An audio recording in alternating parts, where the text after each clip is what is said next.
Hello everyone, my name is Sarang and welcome to the Pharmagens classes. तो आज के video lecture में हम देखने वाले हैं ओएसएस सिस्टम पार्ट 2 के बारे में, जिसमें हम कवर करने वाले हैं अपेंडिकुलर स्केलेटन और आपके जॉइंट्स के बारे में। तो as per to the new syllabus updated in 2020, आपका डी फार्म फर्स्ट ईयर का ह्यूमन एनाटॉमी एंड फिजियोलॉजी का आपका जो थर्ड लेसन है वो हम कवर करेंगे, पार्ट 2 ओएसएस सिस्टम या फिर स्केलेटन सिस्टम। तो देखते हैं, सबसे पहला आपका अपेंडिकुलर स्केलेटन के बारे में हम देखते हैं। तो अपेंडिकुलर स्केलेटन का सबसे पहले हम उसका मीनिंग जान लेते हैं कि अपेंडिकुलर का मतलब away from the centre of the body. Appendicular मतलब जो हमारे सेंटर है, बॉडी के सेंटर से जरा सा दूर, या फिर ऐसे बॉडी पार्ट्स या फिर ऐसे बोन्स जो हमारे बॉडी के सेंटर के जरा सा दूर रहते हैं, उस बॉडी पार्ट्स को हम या फिर उस बोन को हम बोलते हैं अपेंडिकुलर स्केलेटन। उसके बाद हम देखते हैं कि अपेंडिकुलर स्केलेटन में कौन से बोन्स काउंट किए जाते हैं या फिर कवर किए जाते हैं। The appendicular skeleton consist of pectoral गिर्डल, upper limbs, pelvic girdle and lower limbs. तो आपका जो अपेंडिकुलर स्केलेटन है वो एक्चुअली चार टाइप के बोन से बने हुए हैं। तो सबसे पहला बोन आता है आपका पेक्टोरल गिर्डल। पेक्टोरल गिर्डल मतलब आपका शोल्डर बोन। उसके बाद आता है हमारा अपर लिम्स, मतलब आपके पूरा हाथ, शोल्डर से लेके आपके पांचों उंगलियां, ये पूरा काउंट होता है हमारा अपर लिम्स में। उसके बाद आता है हमारा नेक्स्ट, जिसका नाम है पेल्विक गिर्डल। पेल्विक गिर्डल मतलब आपका हिप बोन। उसके बाद आता है हमारा फोर्थ, जिसका नाम है हमारा लोअर लिम्स, मतलब आपका पूरा पैर, कमर से लेके आपके जो पांचों पैर की उंगलियां है वो सब काउंट होता है हमारा लोअर लिम्ब में। उसके बाद ये चारों पार्ट्स, मतलब आपका पेक्टोरल गिर्डल, आपका अपर लिम्स, आपका पेल्विक गिर्डल और आपका जो लोअर लिम्स है, ये चारों पार्ट कितने होते हैं या फिर ये कितने हड्डियां है? ये 126 हड्डियां है या फिर 106 बोन्स है, 126 बोन्स है, सॉरी। उसके बाद ये शोल्डर गिल्डर और the pectoral girdle is made up of two symmetrical halves. Each half is made up of two bones. पहला है स्कैपुला और दूसरा है क्लाविकल। जो हमारा अपर अपर पेक्टोरल गिर्डल है या फिर जो हमारा शोल्डर बोन है, उस ये एक्चुअली दो पार्ट से बने हुए हैं। सबसे पहला आता है हमारा क्लाविकल और सेकेंड है हमारा स्कैपुला। उसके बाद आता है हमारा फोर लिम्ब, मतलब आपका पूरा हाथ, शोल्डर से लेके आके पांचों उंगलियां, ये पूरा हाथ के हड्डियों के नाम क्या क्या है ये हम देखने वाले हैं अगले पॉइंट में। तो the each forelimb consist of 30 bones like humerus, radius, ulna and bones of hand. ये चारों जो कैरेक्टराइजेशन है या फिर जो चारों कैटेगरी आपके पूरे hands of bones of hands है, मतलब आपके पूरे हाथों के हड्डियां है। उसके बाद हम नेक्स्ट देखते हैं। यह मैंने एक कंपैरेटिव स्टडी किया है हमारे अपर लिम्ब या फिर अपर एक्सट्रीमिटी और हमारे लोअर एक्सट्रीमिटी के बारे में।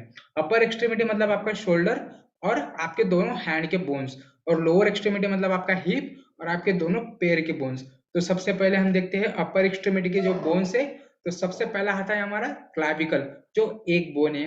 उसके बाद आता है हमारा स्कैपुला, वो भी एक बोन है। ये हम एक साइड के बारे में स्टडी कर रहे हैं। बाद में हम जब मल्टीप्लाई करेंगे इंटू टू, जब वो जो नंबर आएंगे या फिर जो काउंट आएगा, वो हमारे बोन्स होंगे ऑफ अपर एक्सट्रीमिटी।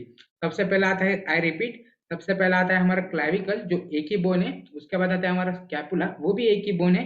उसके बाद आता है हमारा ह्यूमेरस, मतलब आपका जो बोन, जो आपके शोल्डर से लेके आपके एल्बो तक जो एक बोन है, या फिर जिस बोन के ऊपर आपका बाइसेप और ट्राइसेप रेस्ट किया है या फिर जॉइंट है, उसको हम बोलते हैं ह्यूमेरस। उसके बाद आता है हमारा जो एल्बो से लेके आपका जो रिस्ट जॉइंट है या फिर जो आपका रिस्ट है, उन दो या फिर उस स्पेस में जो बोन्स है वो एक्चुअली दो बोन्स है। पहले का नाम है रेडियस और दूसरे का नाम है अल्ना, वो भी एक एक बोन है। उसके बाद आता है हमारा कार्पेल्स। कार्पेल्स मतलब आपके जो रिस्ट बोन्स है वो एक्चुअली एक ही है। एक्चुअली 8 छोटे छोटे हड्डियां है, पर ये सारे फ्यूज होते हैं या फिर एक इंटरकनेक्टेड है, इसीलिए हम उसको एक ही बोन काउंट करते हैं। उसके बाद हम बोलते हैं मेटाकार्पल्स, वो एक्चुअली 5 है, मतलब आपके हथेली। उसके बाद फैलेंजेस, मतलब आपके उंगलियां, ये पांचों की पांचों उंगलियां जब फोल्ड करते हो, ये 14 है। और आपका जो टोटल है, ये टोटल ये सब एक ही साइड का है, ये 32 बोन्स है। 32 into two is equal to 64 bones. उसके बाद हम कवर काउंट करेंगे या फिर कवर करेंगे हमारे लोअर एक्सट्रीमिटी के बारे में। तो लोअर एक्सट्रीमिटी आपका पहला बोन आता है जो मेजर बोन है आपका हिप बोन, वो एक बोन है। उसके बाद आता है हमारा फेम्यूर। फेमर का मतलब हमारा थाई बोन, थाई बोन भी एक ही है। ये हम वन साइड की स्टडी कर रहे हैं, उसके बाद हम मल्टीप्लाई बाय 2 करेंगे तो वो हमारे पूरे लोअर एक्सट्रीमिटी के बोन्स काउंट किए हो जाएंगे। उसके बाद आता है हमारा पटेला। पटेला मतलब आपका नी बोन, वो भी एक है, एक पैर में एक रहता है। उसके बाद टिबिया और फिबुला, ये दोनों भी एक एक है। उसके बाद है टार्सस। टार्सस हमारे एक्चुअली 7 बोन्स है, जो आपके एंकल बोन्स बोलते हैं हम उसको टार्सस, वो 7 बोन्स है। उसके बाद आता है मेटाटार्सस, वो आपके 5 बोन्स है। उसके बाद आता है आपके फैलेंजेस, वो 14 बोन्स है। और सबसे लास्ट में हम उसके टोटल करेंगे, मतलब जो पूरे बोन्स काउंट है वो है 31 into 2 is equal to 62 bones. और आप जब 64 प्लस 62 करेंगे तो आपका जो फाइनल आंसर होगा उसका एडिशन उसका होगा 126 बोन्स। तो आपके एपेंडिकुलर स्केलेटन में कितने बोन्स होंगे? 126 बोन्स, 126 बोन्स आपके एपेंडिकुलर स्केलेटन में होंगे। उसके बाद हम देखते हैं एपेंडिकुलर स्केलेटन का डायग्राम। ये जो आपको पिंक कलर का हाईलाइट दिखाई दे रहा है, ये होता है एपेंडिकुलर स्केलेटन। आप ऐसे देख सकते हो कि ये एपेंडिकुलर स्केलेटन हमारे बॉडी के सेंटर से जरा सा बाहर है या फिर जरा सी दूरी पर है, इसीलिए हम उसको एपेंडिकुलर स्केलेटन बोलते हैं। मतलब एपेंडिकुलर का सिंपल मीनिंग है away from this centre, centre से जरा सा दूर, इसको हम एपेंडिकुलर स्केलेटन बोलते हैं। ये है हमारा अपर एक्सट्रीमिटी पूरा, ये पूरा बोन्स ऑफ हैंड्स। ये आता है हमारा शोल्डर गिल्डर। उसके बाद आता है हमारा जो पेल्विक गिर्डल, मतलब आपका ये हिप बोन। और उसके बाद आता है आपका हाइंड लिम्ब, तो आपके हाइंड लिम्ब पूरा ये कवर है। तो आगे बढ़ते हैं, इसके बाद हम एक एक बारी बारी से या फिर वन बाय वन हम स्टडी करेंगे हर एक बोन के बारे में। एक शॉर्ट में देखेंगे तो shoulder Gilder is made up of 2 bones. तो हमने पहले ही स्टडी किया था कि शोल्डर गिल्डर एक 2 सिमेट्रिकल हाल्फ से। तो पहले हाल्फ में हम देखेंगे कि पहले बोन, पहले का नाम है स्कैपुला और सेकंड का नाम है क्लाविकल। तो स्कैपुला को हम शोल्डर ब्लेड भी बोलते हैं। शोल्डर ब्लेड, ये सिनोनिम्स पूछा जाता है, बहुत सारे एग्जाम में पूछा जाता है। आपके एमएसबीटी या फिर आपके उत्तर प्रदेश बोर्ड में या फिर आपके केरला बोर्ड में या फिर आपके राजस्थान बोर्ड के डी फार्मेसी के ऑनलाइन एग्जामिनेशन या एज वेल एज आपके ऑफलाइन एग्जामिनेशन में आपके लिए ये 1 मार्क का क्वेश्चन आ सकता है। व्हिच बोन या फिर which bone is known as a shoulder blade, तो उसका आंसर है scapula is the only bone who is known as a shoulder blade. तो स्कैपुला के बारे में हम देखते हैं। The scapula is a flat, triangular bone situated on the dorsal aspect of thorax superficially to the ribs, and it forms the part of the shoulder girdle. तो जो आपका स्कैपुला है वो एक रफली फ्लैट ट्रायंगुलर शेप है, मतलब वो ट्रायंगल शेप में है, फ्लैट है। और आपके जो बॉडी के पीछे ये सिचुएटेड है, बॉडी के पीछे situated at the upper and, इसको हम बोलते हैं स्कैपुला। उसके बाद हम देखते हैं नेक्स्ट बोन जिसका नाम है क्लाविकल। तो क्लाविकल के बारे में बहुत सारे क्वेश्चन में पूछा जाता है, या फिर आपके ईएसआई पीएफ के जो फार्मासिस्ट एग्जाम है या फिर आपके रेलवे फार्मासिस्ट है या फिर आपके जीपैट के क्वेश्चन, जीपैट के एग्जाम में ये पूछा जाता है कि which bone is also known as a collar bone. तो उसका आंसर है clavicle is the only bone who is also known as a collar bone. तो उसके बारे में हम देखते हैं। पहला point, it is place superior and in the front of first rib. The flattened end get articulated with acromion process of scapula forming acromioclavicular joint. The sternal end get articulated at manibrum sterni at its clavicular notch to form a sternoclavicular joint. जो आपको जो scapula है उसको हम collar bone भी बोलते हैं। Actually एक लॉन्ग बोन है, फ्लैट लॉन्ग बोन है।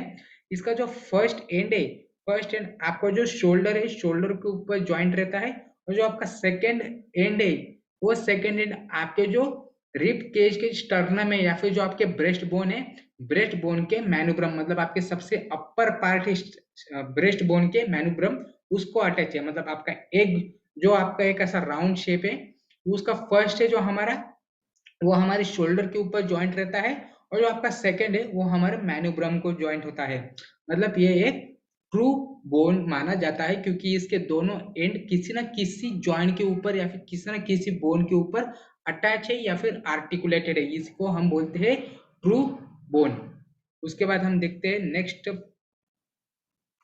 नेक्स्ट बारे में, उसके बाद ह्यूमेरस मतलब आपका आर्म बोन, मतलब जो बोन आपके कंधे से लेके आपके एल्बो के बीच में जो आपका बोन है उसके ऊपर आपके मसल मतलब बाइसेप मसल और ट्राइसेप मसल रेस्ट है या फिर अटैच है, उसको हम बोलते हैं ह्यूमेरस बोन या फिर आर्म बोन। तो उसका हम पहला पॉइंट देखते हैं, the humerus is the long bone of arm extending from shoulder to elbow. It is the longest and largest bone of upper extremity. जो आपका ह्यूमेरस है वो कौन से पार्ट में पाया जाता है, वो आपके शोल्डर से लेके आपके एल्बो के बीच में जो भी बोन है या फिर जो भी पार्ट कवर किया जाता है उसमें आपका ह्यूमेरस पाया जाता है।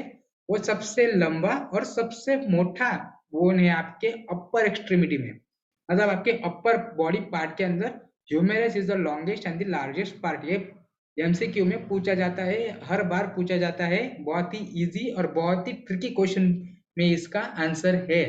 The humerus is the largest and the longest bone of upper extremity and it is also known as arm bone। उसके बाद हम देखते हैं रेडियस एंड अल्ना। तो रेडियस एंड अल्ना हम एक कंपैरेटिव स्टडी करेंगे। रेडियस एंड अल्ना मतलब आपका जो बोन्स एल्बो पॉइंट से लेके आपका जो रिस्ट है उसके अंदर जो बोन्स कवर किए जाते हैं उसको हम बोलते हैं रेडियस एंड अल्ना, उसका हम कंपैरेटिव स्टडी करेंगे। तो रेडियस के बारे में हम पहला देखते हैं, the radius is shorter than ulna. और अल्ना के बारे में हम देखेंगे कि it is the longer than radius. मतलब आपका जो रेडियस बोन है वो शॉर्टर है, मतलब वो छोटा है, और जो अल्ना है वो जरा सा बड़ा है। उसके बाद हम रेडियस का सेकंड पॉइंट कवर करते हैं, the head is supported on constricted neck. और अल्ना के बारे में हम देखेंगे, the upper end possesses a C shape cavity. उसके बाद नेक्स्ट पॉइंट हम कवर करेंगे, it is present on thumb side of hand. और अल्ना का एक पॉइंट है, ये बहुत ही इंपॉर्टेंट पॉइंट है रेडियस और अल्ना के बारे में, मतलब इसका लोकेशन हम पता कर सकते हैं कि रेडियस कौन से बाजू में है और अल्ना कौन से बाजू में है। तो it is present on little finger side of the hand. और सबसे लास्ट पॉइंट हम देखेंगे, इसके बारे में आपको मैं डिटेल से बताऊंगा अभी ये पॉइंट कवर होने के बाद। द रेडियस इज रफली straight in shape, the ulna is slightly curved and is connected by interosseous joint. तो जो आपका जो रेडियस है वो आपके थंब साइड ऑफ हैंड में प्रेजेंट है, मतलब जिस साइड में आपका थंब प्रेजेंट है उसी साइड में आपका रेडियस का जो बोन है वो प्रेजेंट है। मतलब आपका ये थंब है और थंब के बाजू में आपका ये, मतलब आपका ये जो बोन आपको फील हो रहा है इसको हम बोलते हैं रेडियस बोन। और जो आपके लिटिल फिंगर है, मतलब आपके जो छोटी उंगली है, छोटी उंगली के साइड में जो बोन है इसको हम बोलते हैं अल्ना बोन। तो रेडियस एक रफली स्ट्रेट शेप में है, मतलब ये जो रेडियस बोन है ये रफ शेप में है, एक स्ट्रेट बोन है स्ट्रेट। और जो आपका अल्ना है वो कोई कोई पॉइंट पे या फिर एक कर्व है, मतलब यहाँ पे आपको एक टेढ़ापन दिखाई देगा अल्ना के बारे में। और ये दोनों रेडियस और अल्ना एक दोनों से या फिर एक दूसरे से कैसे जुड़े हुए, इंटर ओएसिस कार्टिलेजिनस जॉइंट से।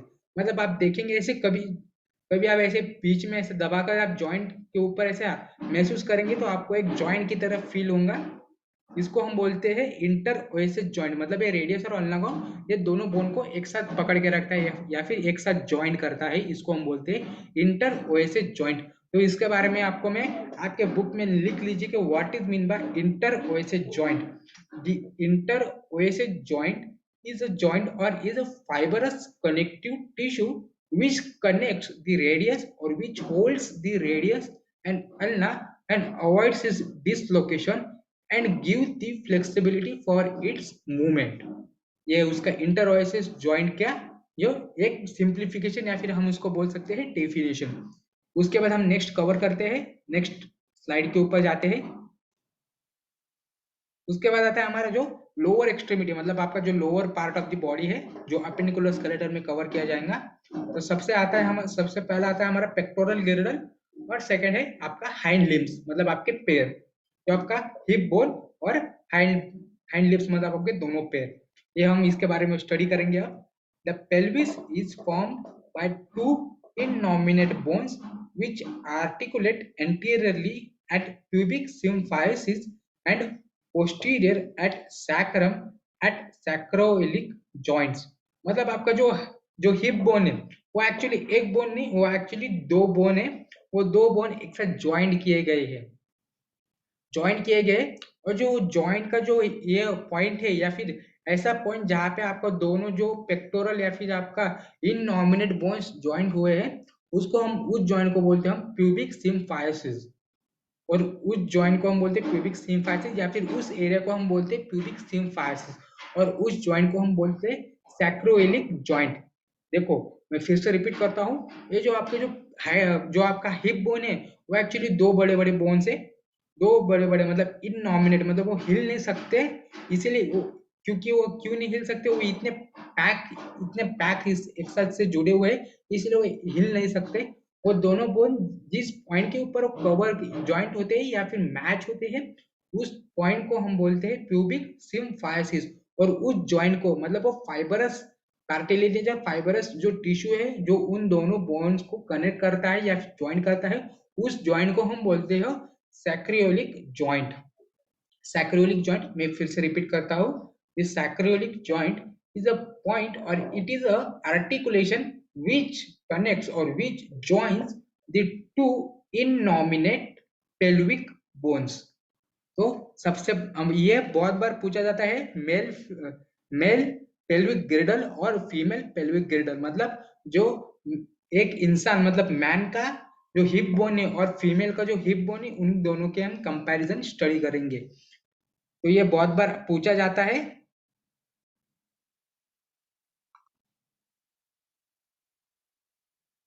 तो सबसे पहले हम देखते हैं मेल पेल्विक गिर्डल का पहला पॉइंट। तो male pelvic girdle has heavy bones और the female pelvic girdle allows the passage of child. तो मेल जो पेल्विक गिर्डल मतलब वो जो बोन है वो जरा से भारी है या फिर जो वेट में जरा से ज्यादा है। और जो फीमेल पेल्विक गिर्डल है वो इसीलिए हल्के रहते हैं क्योंकि उसमें हम एक बेबी को या फिर जो फीटस को हम कैरी कर सकते हैं, इसीलिए फीटस का वेट बढ़ेगा तो वो एक बहुत ज्यादा वेट हो जाएगा अगर फीमेल का भी पेल्विक गिर्डल एक हेवी रहेगा तो, इसीलिए फीमेल का पेल्विक गिर्डल हमेशा लाइटर रहता है as compare to the male pelvic girdle. उसके बाद सेकंड पॉइंट कवर करेंगे कि male pelvic girdle is longer and narrower than female pelvic girdle. The female में हम देखेंगे कि bones are lighter, more shallow, rounded and more roomy. जो female का पेल्विक गिर्डल है वो बहुत ही लाइट है, लाइट इन वेट है, बहुत शैलो है, मतलब वो ज्यादा डीप नहीं है, राउंडेड है और मोर रूमी है। उसके बाद थर्ड पॉइंट हम कवर करेंगे, the inlet is smaller and heart shape. The inlet is larger in female pelvic girdle and has a many muscular attachment and is a stronger.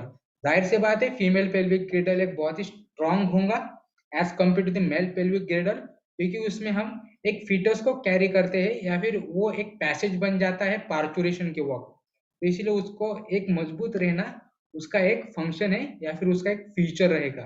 उसके बाद male pelvic girdle is wider in the length and female pelvic girdle is a smaller in the size. तो ये दोनों आपको comparison या फिर differentiation आपको by heart करना ही पड़ेगा, क्योंकि ये आपके ऑफलाइन एग्जाम में भी पूछे जा सकते हैं, आपके एमसीक्यू में भी पूछे जा सकते हैं, आपके ऑनलाइन एग्जामिनेशन में भी पूछे जा सकते हैं, आपके ड्रग इंस्पेक्टर एग्जाम में भी पूछे जा सकते हैं। मैंने बहुत सारे ड्रग इंस्पेक्टर के क्वेश्चन पेपर में देखा है, मैंने पेल्विक मेल फीमेल पेल्विक गिरिडर का डिफरेंशिएशन के बारे में एक यूनिक कैरेक्टरिस्टिक पूछे जाते हैं या फिर फंक्शन पूछे जाते हैं, आपके जीपैड के इसमें भी पूछा जाता है। तो आगे बढ़ते हैं, या हम अभी तक हमने कवर कर लिया आपका अपेंडिकुलर स्केलेटन के बारे में। अब आगे वाला पॉइंट हम कवर करेंगे जो हमारा सेकंड पॉइंट है जिसका नाम है जॉइंट्स। तो जॉइंट्स की हम डेफिनेशन देख लेंगे। A place where two or more bones get articulated with one another is known as a joint.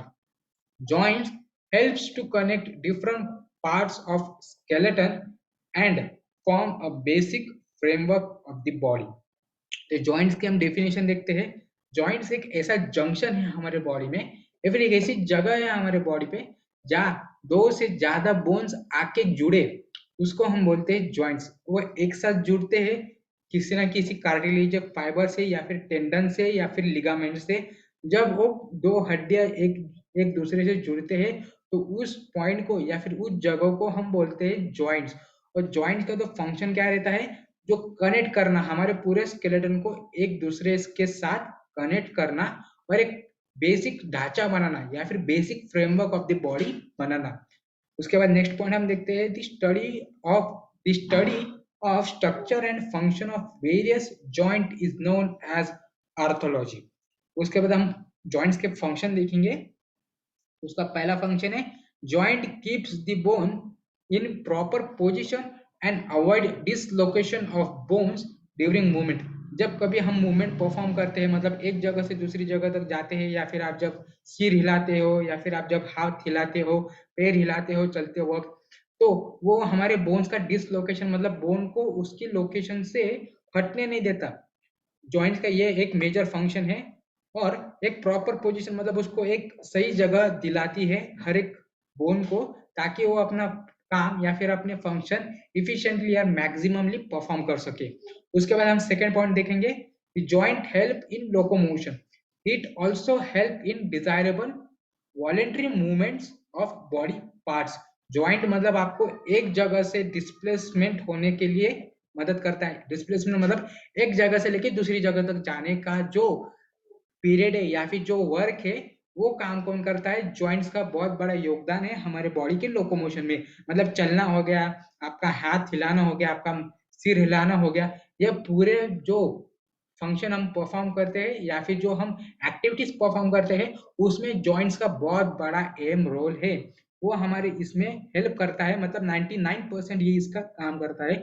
और बोन्स मतलब आपको सिर्फ एक प्रॉपर फ्रेमवर्क देता है या फिर प्रॉपर पोजिशन देता है।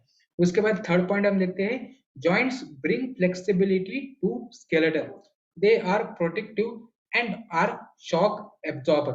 मतलब मैंने पहले ही बता दिया कि आपका जो स्केलेटन है वो आपका प्रोटेक्शन के लिए भी काम किया जाता है। मतलब आपका जो इंटरनल डेलिकेट ऑर्गन है, मतलब आपके हार्ट हो गए, आपका ब्रेन हो गया, आपके लंग्स हो गए, आपके स्टमक हो गए, आपके किडनीज हो गए, आपके लीवर हो गए, इनको प्रोटेक्ट करने का काम करता है। और जॉइंट क्या करता है?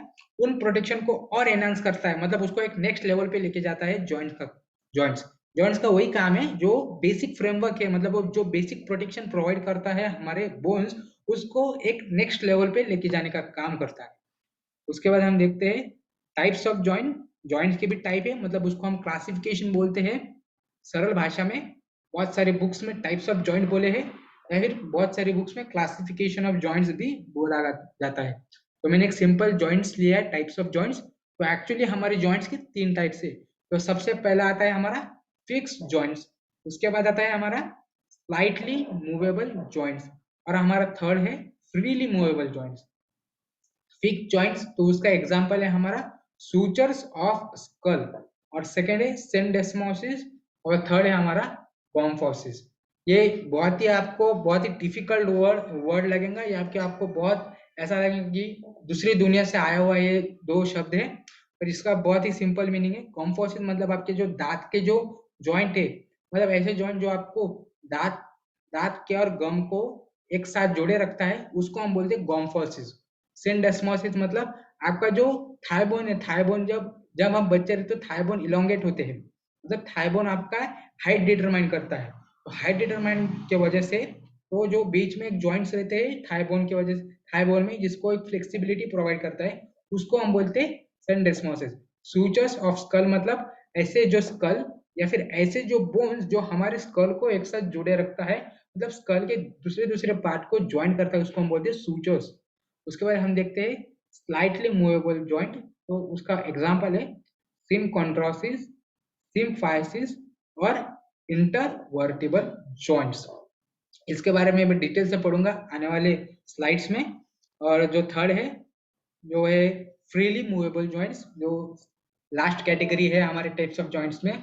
तो उसमें एक्चुअली सिक्स टाइप के जॉइंट्स है। तो सबसे पहला आता है हमारा बॉल एंड सॉकेट जॉइंट, उसके बाद आता है हमारा हाइंज जॉइंट, उसके बाद आता है हमारा ग्लाइडिंग जॉइंट, उसके बाद आता है हमारा कॉन्डिलॉइड जॉइंट, उसके बाद आता है हमारा सैडल जॉइंट, और सबसे लास्ट है जो हमारे जिसका नाम है पाइवोट जॉइंट। तो इसके बारे में हम एक एक वन बाय वन डिटेल से पढ़ेंगे, मतलब जो भी आपके डी फार्मेसी के लिए इंपॉर्टेंट है। तो सबसे पहले हम स्टडी करेंगे हमारा फिक्स जॉइंट का पहला एग्जांपल, जिसका नाम है सूचर्स ऑफ स्कल। उसका लोकेशन हम देखते हैं, मतलब ये जॉइंट्स कहाँ पे पाए जाते हैं, इसके लोकेशन हम देखेंगे। इन जॉइंट्स का हम फंक्शन देखेंगे, मतलब ये कौन से फंक्शन परफॉर्म करता है और इसकी स्पेशलिटी मतलब इसमें क्या यूनिकनेस है वो हम देखेंगे, और लास्ट में इसका अगर एग्जांपल है तो हम एग्जांपल भी देखेंगे। तो सूचर्स ऑफ स्कल देखेंगे हम, पहला point location found on flat and round roofing bones of the skull. इसका function protective in function in infants to adults. इसकी जो स्पेशलिटी है, the bones are repeatedly interlocked, therefore joint become more fixed। और इसके जो example है इसका नाम है कोरोनल सूचर, सैगेटल सूचर, और थर्ड है हमारा लैटरल सूचर।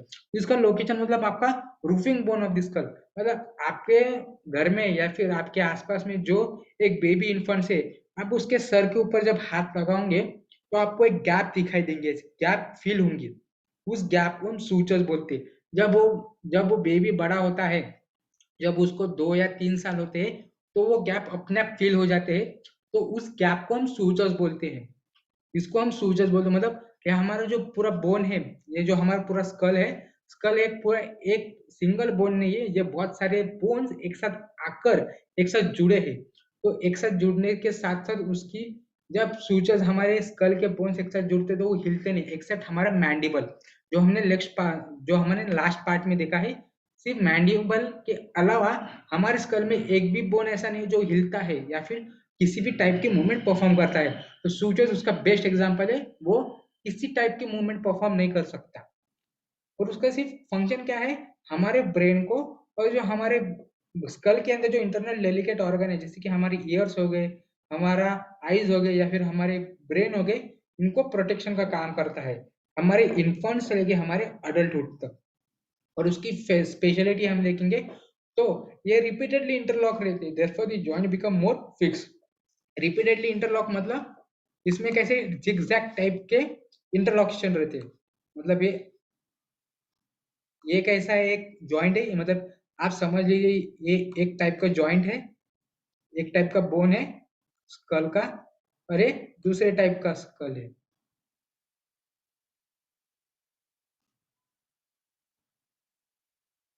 तो ये एक दूसरे से इंटरलॉक हुए हैं, इंटरलॉक होने की वजह से ये कैसे होते हैं, टाइटली पैक होते हैं और एक किसी टाइप के मूवमेंट परफॉर्म नहीं कर सकते, इसीलिए हम उसको बोलते हैं फिक्स जॉइंट की, इसके अंदर उसको हम क्लासिफाई करते हैं। तो आगे बढ़ते हैं, जो हमारा नेक्स्ट है जिसका नाम है डेस्मोसिस। उसका लोकेशन हम देखते हैं बिटवीन टीबिया एंड फिब्यूला, और बिटवीन रेडियस और एंड अल्ना। और उसका फंक्शन है कनेक्ट टू एडजेसेंट बोन्स, और उसकी स्पेशलिटी है they are fibrous connective tissue. मतलब आप मैंने जो पहला पॉइंट कवर किया था आपका रेडियस और अल्ना के बारे में, जब हम उसके डिफरेंशिएशन कंपैरिजन स्टडी कर रहे थे, जो मैंने आपको बोला था कि interosseous joint, interosseous joint between radius and ulna, उसी इंटरओएसिस जॉइंट का नाम है सिंडेस्मोसिस। मतलब आपके जो टीबी और फीवर, मतलब आपके जो पैर के बोन्स के जो बीच में जो गैप है उसको फिल करने का काम कौन करता है, सिंडेस्मोसिस। और आपके जो रेडियस और अल्ना के गैप के अंदर बीच में जो गैप है उसका काम भी सिंडेस्मोसिस करता है। मतलब ये सिंपल, इसका अगर एक सिनोनिम बोला जाए तो ये इसका नाम है इंटरओएसिस जॉइंट। उसके बाद हम देखेंगे गोम्फोसिस। इसका लोकेशन है टूथ, मतलब आपके दांत, जो आपके दांत गम से अटैच हुए हैं, तो वो कौन सा जॉइंट है, वो है गोम्फोसिस। वो भी हिल नहीं सकते, अगर हिले तो आपके दांत में प्रॉब्लम है, मतलब उसके अंदर कैविटी है या फिर आपको पायरिया का प्रॉब्लम है।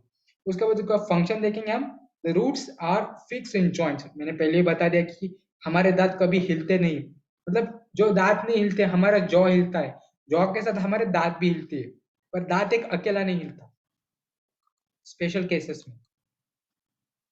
ये देखते हैं हम इनमूवेबल जॉइंट्स का, जो हम एक एग्जांपल देखेंगे। ये है हमारा टीथ, हमारे दांत का जॉइंट जिसको हम गोम्फोसिस बोलते हैं, और ये है हमारा सिंडेस्मोसिस। ये आपका टीबिया बोन है, ये आपका फिबुला है, और जो बीच में जो गैप है ये इंटरओएसिस मेम्ब्रेन से भरी हुई है, इसको हम इंटरओएसिस मेम्ब्रेन भी बोलते हैं, और इस जॉइंट को हम इंटरओएसिस जॉइंट भी बोलते हैं, और इस पूरे सिस्टम को हम बोलते हैं सिंडेस्मोसिस। उसके बारे में हम आगे भी पढ़ेंगे, आगे बढ़ते हैं। उसके बाद आता है हमारा सेकंड कैटेगरी जिसका नाम है स्लाइटली मूवेबल जॉइंट। तो उसका फर्स्ट हम देखते हैं सिन कॉन्ट्रोसिस।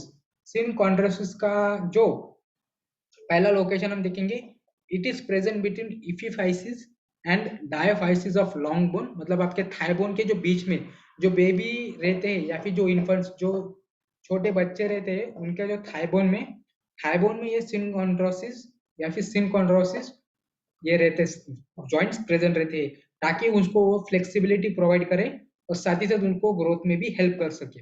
उसके फंक्शन है, this joint provide the site for growth in children and also gives flexibility. उसके बाद नेक्स्ट हम देखते हैं सिम्फायसिस।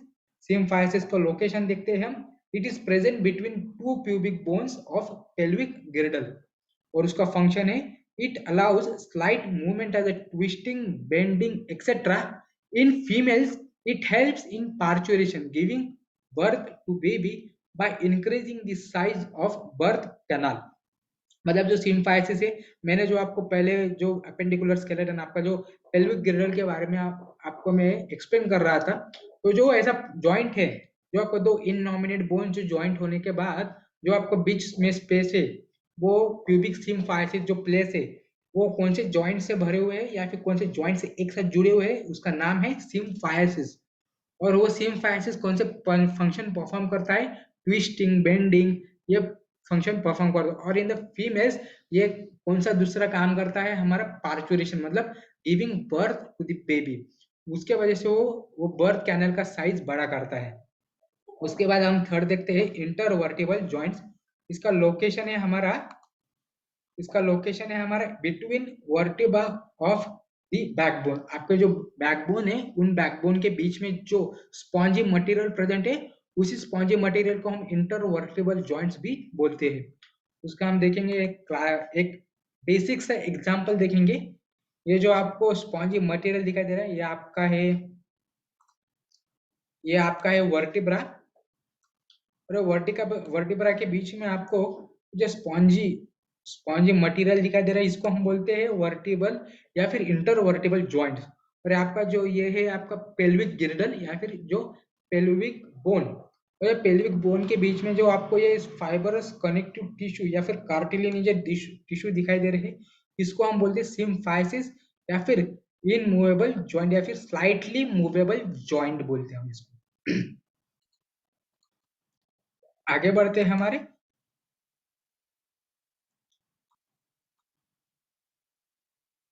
जो हमारे इंटरवर्टिबल कॉलम के हम फंक्शन देखेंगे, flexibility and strength to vertebral column. हमारे वर्टिबल कॉलम या फिर हमारे बैकबोन को एक मजबूती प्रोवाइड करता है और साथ ही साथ एक फ्लेक्सिबिलिटी भी देता है। उसके बाद सबसे लास्ट कैटेगरी हम देखेंगे जिसका नाम है freely movable joint. Freely movable joint का हम फर्स्ट जो एग्जांपल है जिसका नाम है ball and socket joint. Ball and socket joint एक ऐसा एक लोता जॉइंट है, वो डिसलोकेशन हो सकता है अगर हम उस पे एक हल्का सा प्रेशर भी अप्लाई करें, तो वो एक डिसलोकेशन का शिकार हो सकता है। इसको हम बॉल एंड सॉकेट जॉइंट बोलते हैं या फिर शोल्डर जॉइंट बोलते हैं। ऐसा जॉइंट जो आपका जो शोल्डर ब्लेड और जो आपके ह्यूमरस के बीच में दो बोन के बीच में जो आर्टिकुलेशन हुआ है या फिर जो जंक्शन हुआ है, उसको हम बॉल एंड सॉकेट जॉइंट बोलते हैं। तो इसका मतलब सादा सा हिंदी में इसको हम बोलते हैं कंधे का जॉइंट। उसका फर्स्ट पॉइंट देखते हैं, spherical head of one bone fits into the cup shaped socket of another bone। The spherical head of one bone fits into the cup shaped socket of another bone। मतलब ये ball and socket joint ऐसे तरह से काम करता है, इसका shape है कप शेप और ये है स्फेरिकल शेप। ये एक दूसरे के अंदर फंस जाता है और एक दूसरे के साथ इंटीग्रेशन में काम करता है, जिसको हम बोलते हैं बॉल एंड सॉकेट जॉइंट। इसका this joint allow multi axial movement.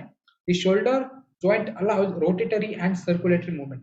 मतलब जो हमारा शोल्डर जॉइंट है वो हम आगे पीछे भी घुमा सकते हैं, ऊपर नीचे भी घुमा सकते हैं, और साथ ही साथ हम उसको सर्कुलर मूवमेंट भी प्रोवाइड कर सकते हैं। एग्जाम्पल है हमारा हिप बोन और सेकंड एग्जाम्पल है हमारा शोल्डर जॉइंट। उसके बाद हम नेक्स्ट देखते हैं हमारा हिंज जॉइंट के बारे में। The spoon shaped surface of one bone fits into concave cavity of another bone। मतलब कि हमारा जो एल्बो जॉइंट है वो एक का शेप है हमारा स्पून शेप, मतलब चम्मच की शेप जैसा एक शेप है, और सेकंड है वो जो कॉन्केव कैविटी, मतलब सेकंड का भी वैसा राउंड शेप है, तो एक साथ इंटीग्रेशन में आके काम करता है, उसको हम बोलते हैं हिंज जॉइंट। देखो बॉल एंड सॉकेट जॉइंट में 360 मूवमेंट 360 डिग्री मूवमेंट परफॉर्म करता है। वो आगे भी जा सकता है, पीछे भी जा सकता है, ऊपर भी जा सकता है, नीचे भी जा सकता है, सर्कुलेटरी मूवमेंट भी काम कर सकता है। पर हिंज जॉइंट में एक स्पेशलिटी क्या है as compare to the ball and socket joint, वो 180 डिग्री में ही काम कर सकता है। मतलब हमारा एल्बो पॉइंट ही देख लो, वो सिर्फ 180 डिग्री में काम कर सकता है। वो ना आगे जा सकता है, वो ना पीछे जा सकता है, वह ऊपर आ सकता है, ना नीचे आ सकता है। तो ये एक क्लासिफिकेशन है या फिर एक डिफरेंशिएशन है between ball and socket and hinge joint. So next point देखते हैं, this joint resist dislocation. This joint allow uniaxial movement and resemble the movement like door and hinge. उसके बाद हम देखते हैं शोल्डर जॉइंट। शोल्डर जॉइंट का ये मैंने एग्जांपल है। उसके बाद देखते हैं हमारा एल्बो जॉइंट। ये जो एल्बो जॉइंट आपको जो ये दिखाई दे रहा है, इसको हम बोलते हैं एल्बो जॉइंट। ये जो spoon shape of one bone get articulated by the concave shape of another bone and performs the uniaxial, मतलब 180 डिग्री का 180 डिग्री का परफॉर्म करता है, मूवमेंट 180 डिग्री में परफॉर्म करता है। आगे बढ़ते हैं।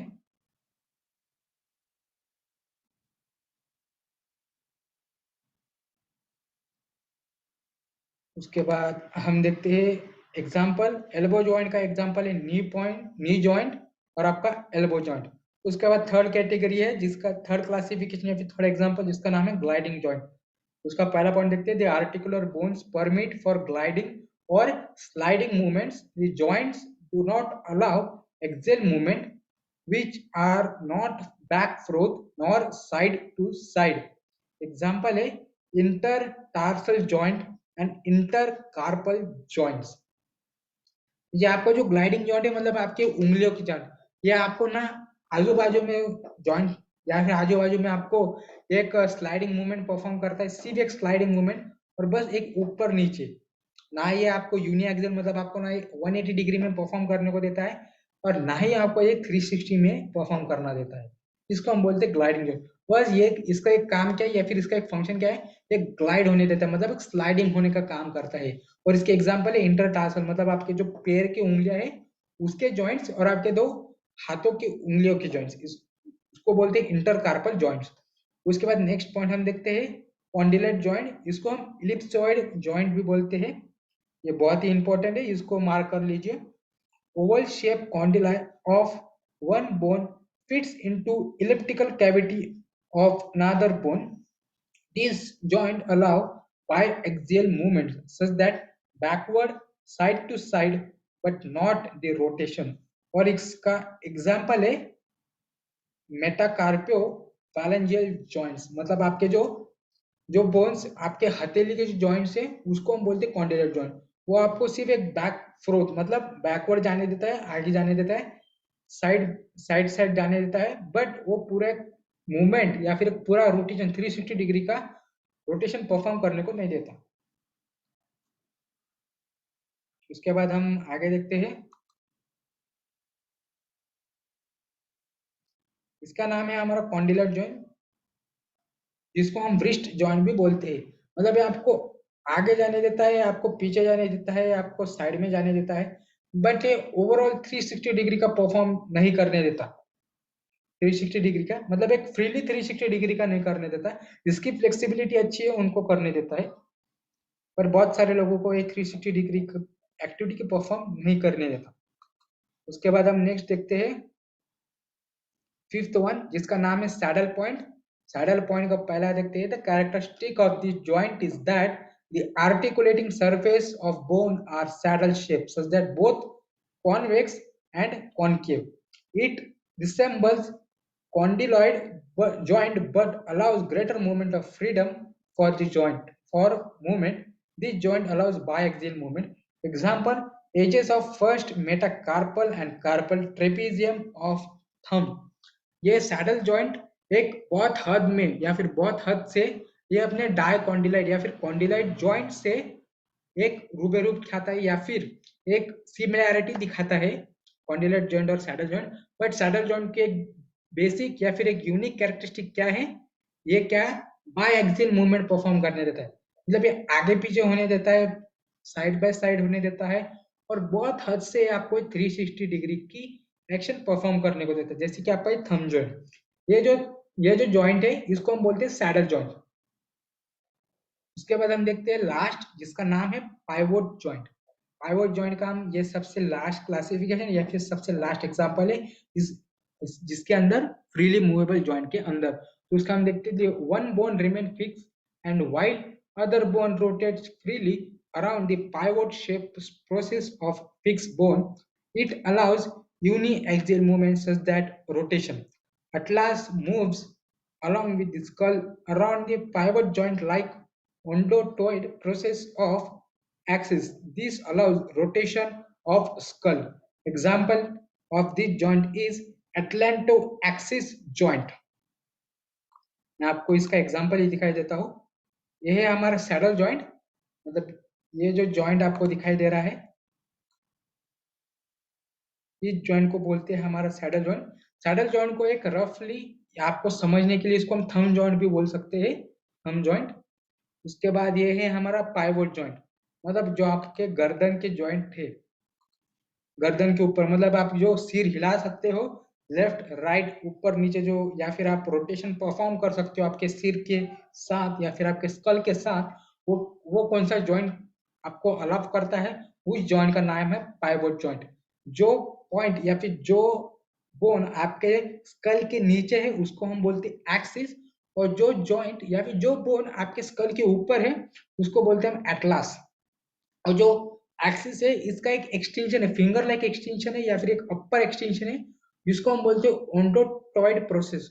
ओंडोटॉइड प्रोसेस के ऊपर आपका जो एटलास फिक्स होता है और वो एक काइंड ऑफ रोटेशन परफॉर्म करता है। ये हो गया आपका पाइवोट जॉइंट।